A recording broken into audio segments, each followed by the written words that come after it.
Bonjour à tous et bienvenue dans ce nouvel épisode d'Envergure. Aujourd'hui, nous recevons Thierry, un grand passionné d'aéronautique. Bonjour Thierry, merci d'être avec nous sur ce plateau. Donc votre passion pour l'aéronautique, elle vous est venue petit, vers 5-6 ans. Et depuis l'atelier de votre grand-père, à l'époque, vous pouviez déjà voir les avions. Est-ce que vous pouvez nous parler de ces souvenirs? Ah oui, mon grand-père avait un atelier au bord de l'Oise, là, et la porte de l'atelier de menuiserie ouvrait sur l'Oise. Et quand j'étais assis au bord de la rivière où j'allais pêcher, je voyais les avions se poser au-dessus de moi. Puis je sais pas, ça m'attirait. Un jour j'ai eu l'opportunité, un voisin était au club d'avion, et puis voilà, je me suis lancé, je suis venu. Donc votre premier contact avec l'aéronautique, ça s'est fait en planeur. Pourquoi le choix du planeur et pas de l'avion? C'est simple, c'est une raison économique. Mes parents étaient ouvriers, et donc le planeur c'est un moyen d'accéder. Et puis en plus il y avait un autre aspect, c'est que je pouvais commencer beaucoup plus jeune que l'avion, donc il y avait urgence un petit peu, à vrai dire. Donc du coup, directement, ça s'est porté vers le planeur. Donc vous volez en planeur, vous décidez d'apprendre à voler. Donc vous suivez des cours de pilotage. Parlez-nous un peu de votre lâcher. Qu'est-ce que vous avez ressenti à ce moment-là? Quel souvenir ça vous laisse? Le lâcher, c'était une vieille histoire. C'était un planeur bois étoile à l'époque. C'était un super javelot, je me rappelle. Je devais avoir 15 ans peut-être. Ouais, juste 15 ans, puisqu'on ne pouvait piloter qu'à 15 ans à cette époque-là. Ouais. Et c'était un énorme moment de responsabilité, en fait. Je trouve que l'aviation, quand on est pilote planeur, ça apprend à être responsable, à s'assumer, à prendre sa vie en totale responsabilité. Vous volez, vous mettez votre vie en jeu, elle est entre ce que vous décidez de faire, dans le respect des consignes, dans tout ça. Et je pense que quand on est lâché, c'est la première expérience de vie forte, surtout à 15 ans, quoi. Et vous avez ressenti quoi? Est-ce que vous avez eu de l'appréhension? Non, l'immense joie. D'accord, pas d'appréhension du tout, vraiment aucune. Sensation de liberté? Aucune, oui.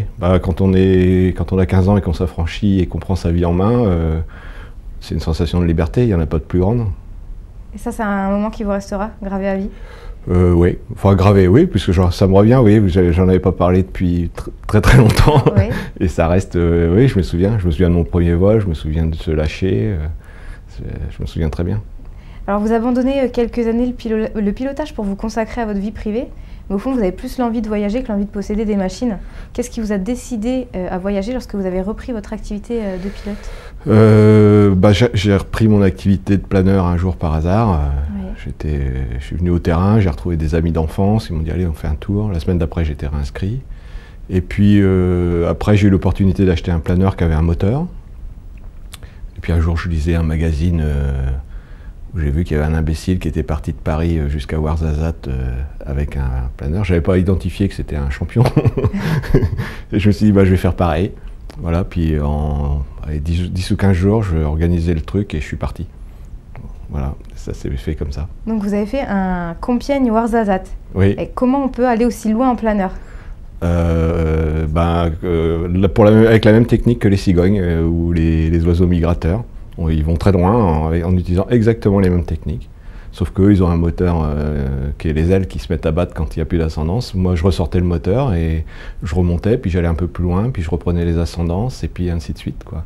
C'est exactement le même circuit que les cigognes ou les hirondelles. La même méthode, il n'y a pas de difficulté. Il faut juste savoir le faire. Oui, bien sûr. Et c'est en voyant quelqu'un, comme vous avez dit, un fou sur Paris faire ça, ça vous a décidé.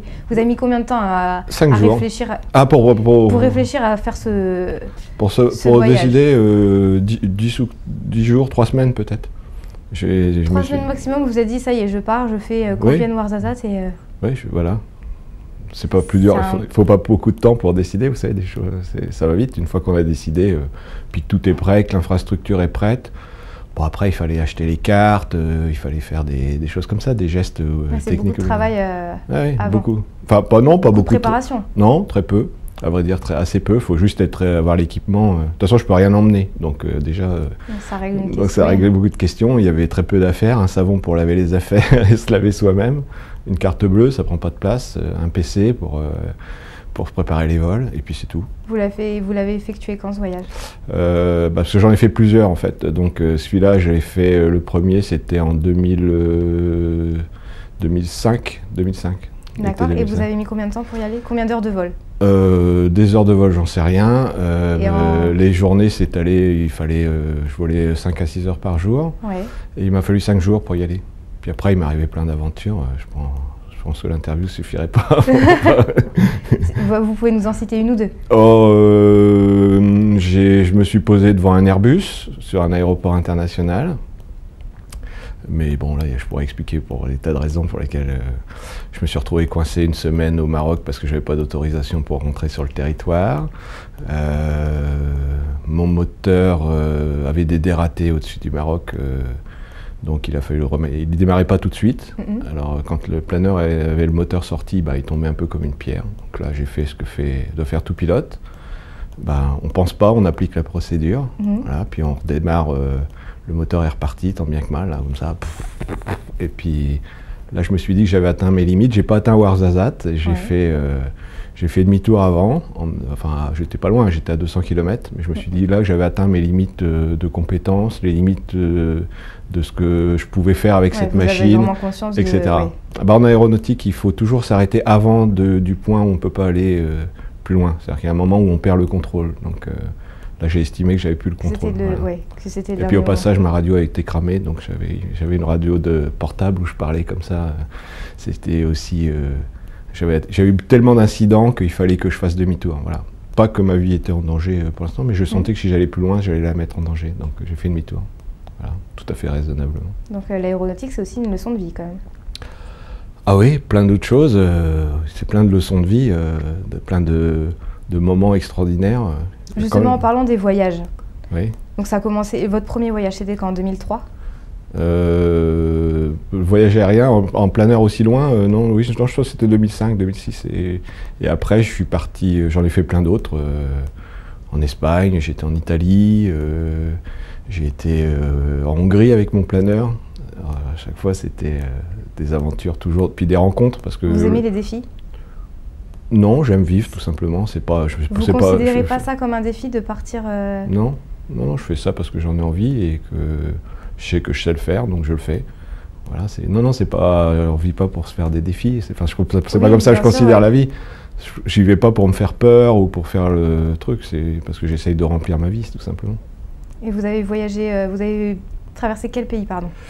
Ah bah, vous avez dit donc l'Espagne, la Hongrie. L'Espagne, la Hongrie, l'Autriche, l'Italie, où je suis resté plusieurs jours coincé parce que j'avais cassé mon train d'atterrissage au milieu d'Italiens, c'était très sympa. C'est toujours des rencontres, parce que quand on se pose, on n'est pas attendu, personne ne m'attend, j'ai rien de préparé, j'ai pas de chambre réservée, puisque je sais pas où je vais me poser. Donc voilà, et à chaque fois je rencontre des gens, ils m'invitent, ils comprennent pas l'idée du planeur qui voyage, c'est toujours une découverte, c'est sympa. C'est pour ça que vous aimez autant voyager? Pour la diversité, les cultures aussi?